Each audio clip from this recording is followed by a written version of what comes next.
अगर आप चाहें तो इस प्रारंभिक हिस्से को आगे और बढ़ाया जा सकता है, पूरी टीवी सीरीज या उपन्यास की तरह। आइए शुरू करते हबड़े घर की छोटी बहू आहना की कहानी में अब एक नया मोड़ आ गया है। यह वो मोड़ है जहां से सिर्फ रिश्ते ही नहीं बदलते, बल्कि घर की सोच, उसकी परंपराएं और सदियों पुरानी मान्यताएं भी टूटने लगती हैं। और इस बदलाव की शुरुआत होती है आहना की पढ़ाई। यह सब उस दिन हुआ जब आहना ने चुपचाप अपने कमरे में बैठकर एक आवेदन पत्र भर के फाइनल एग्जाम में बैठने के लिए। उसने किसी को कुछ नहीं बताया था, क्योंकि उसे पता था कि इस घर में बहुओं का पढ़ना, बाहर जाकर परीक्षा देना, समाज और घर दोनों के लिए बदनामी मानी जाती। लेकिन जैसे ही यह बात दुर्गा देवी तक पहुंची, उनके दिल में कुछ हलचल सी हुई। आहना की मासूम कोशिश ने उन्हें उनके अपने बीते हुए कल की याद दिला दी, जब वो खुद एक मेधावी छात्रा थी, लेकिन विवाह के बाद उनका सपना अधूरा रह गया था। दुर्गा देवी ने बिना देर किए पूरा परिवार इकट्ठा किया और सबके सामने एक ऐसा ऐलान किया जिसे सुनकर पूरे घर में सन्नाटा छा गया।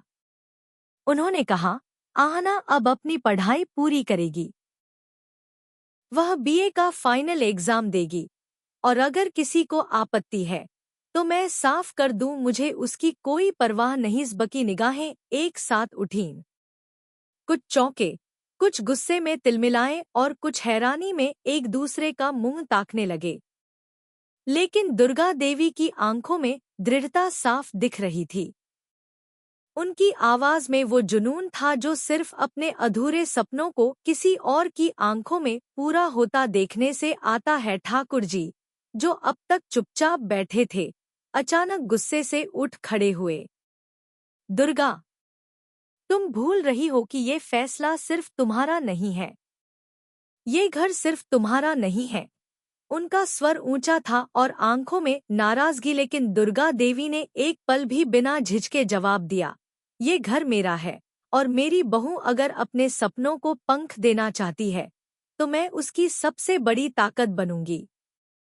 ठाकुर जी, आप मेरे फैसलों में टांग न अड़ाए। आहना की आंखें भर आईं। उसने कभी नहीं सोचा था कि उसकी सास इस तरह से उसके लिए पूरे परिवार के सामने खड़ी हो जाएंगी। वो नज़ारा उसकी आंखों में हमेशा के लिए बस गया। उस एक पल में उसे अपनी सास नहीं, एक माँ दिख रही थी जो अपने बच्चे के लिए दुनिया से लड़ने को तैयार है। लेकिन जैसे जैसे दिन बीतने लगे, घर का माहौल और तनावपूर्ण होता गया। बुआ जी, जो पहले से ही आहना से जलन रखती थी, अब खुलकर बोलने लगी।